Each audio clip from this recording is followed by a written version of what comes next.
शहर के कॉलेज में पढ़ने वाला अमित छुट्टियों में अपने गांव आया तो उसकी मां बोली, मेरी सहेली चंदा आई थी और वह उसकी बेटी रंभा तुझे बहुत याद कर रही थी। वह कह गई है कि तू जब गांव आए तो उनसे मिलने उनके गांव आ जाए, क्योंकि रंभा अब तेरे साथ रहकर अपनी पढ़ाई करेगी। यह सुनकर दूसरे दिन अमित अपनी माँ की सहेली चंदा से मिलने उनके गाँव चला गया था। जब अमित वहां पहुंचा तो चंदा और उनके घर के सभी लोग खेतों पर गए हुए थे। घर पर रंभा अकेली थी। अमित को देखकर वह बहुत खुश हुई थी। रंभा बेहद खूबसूरत थी। उसके जब शहर में रहकर अपनी पढ़ाई करने की बात कही तो अमित उससे बोला, तुम मेरे साथ रहकर शहर में पढ़ाई करोगी तो वहाँ पर तुम्हें शहरी लड़कियों जैसे कपड़े पहनने होंगे। वहाँ पर यह चुन्नी मुन्नी का फैशन नहीं।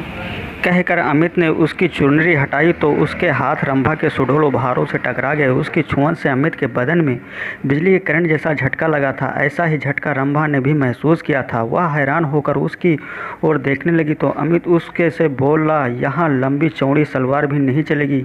वहाँ पर तुम्हें शहर की लड़कियों की तरह रहना होगा। उनकी तरह लड़कों से दोस्ती करनी होगी। उनके साथ वहाँ सब कुछ करना होगा जो तुम गाँव की लड़कियों की शादी के बाद उनके पतियों के साथ करती हो।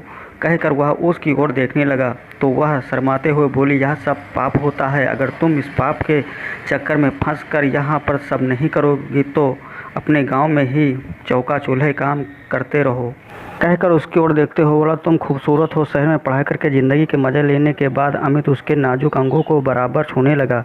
उसके हाथों में छुअन में रंभा के तन बदन में बिजली का करंट सा लग रहा था। वह जोर में आने लगी थी। रंभा के माँ बाप खेतों में शाम को ही आते थे, इसलिए उनके आने का डर नहीं था। यह सोचकर रंभा धीरे धीरे उससे बोली, चलो अंदर पीछे वाले कमरे में चलते हैं। यह सुनकर अमित उसे अपनी बाहों में उठाकर पीछे वाले कमरे में ले गया। कुछ देर में उन दोनों ने वहाँ सब कर लिया जो नहीं करना चाहिए था। जब उन दोनों का मन भर गया तो रंभा ने उससे देसी घी का गर्मा गर्म हलवा बनाकर खिलाया। हलवा खाने के बाद अमित आराम करने के लिए सोने लगा।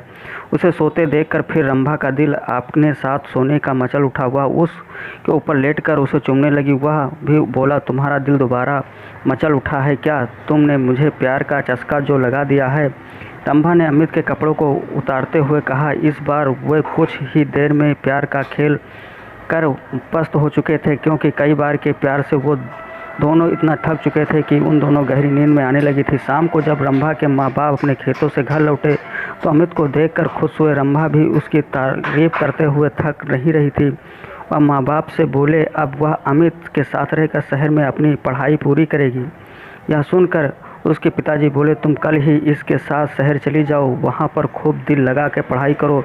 जब तुम पढ़ लिख जाओगी तो तुम्हें कोई अच्छी सी नौकरी मिल जाएगी, तुम्हारी ज़िंदगी बन जाएगी, फिर किसी अच्छे घर की इश्क शादी कर देंगे। आजकल अच्छे घरों के लड़के पढ़ी लिखी बहू चाहते हैं। रंभा की माँ ने कहा, जो अमित बोला मैं दिन रात इसे पढ़ा कर इतना ज़्यादा होशियार बना दूंगा कि फिर यह अच्छे पढ़े लिखों पर भारी पड़ जाएगी। रंभा की माँ ने अमित के लिए खाने को अच्छे पकवान बनाए। खाने के बाद बातें करते हुए जब रात 10 बज गए तब उसके सोने का इंतजाम होने पर ऊपर कमरे में कर दिया। जब अमित सोने के लिए कमरे में जाने लगा तो चंदा रंभा से बोली, कमरे में 2 पलंग हैं, तुम भी वहीं सो जाना। वहाँ पर अमित से बातें करते शहर के रहन सहन और अपनी पढ़ाई लिखाई के बारे में अच्छी तरह पूछ लेना। यह सुनकर रंभा मुस्कुराते हुए बोली, जब उससे अमित घर आया है तब से उससे खूब जानकारी ले चुकी हूँ। पहले मैं एकदम अनाड़ी थी, लेकिन अब मुझे इतना होशियार कर दिया है कि मैं सब कुछ जान चुकी हूँ, असली ज़िंदगी क्या होती है।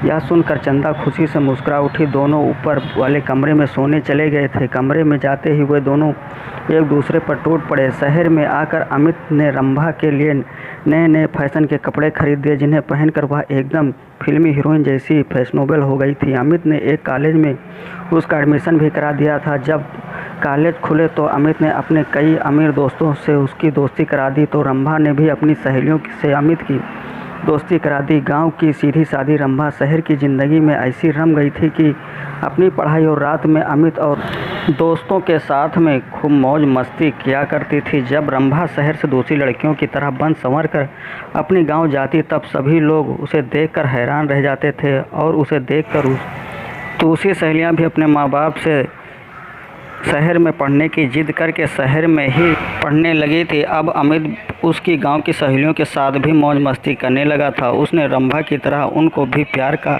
चस्का जो लगा दिया था।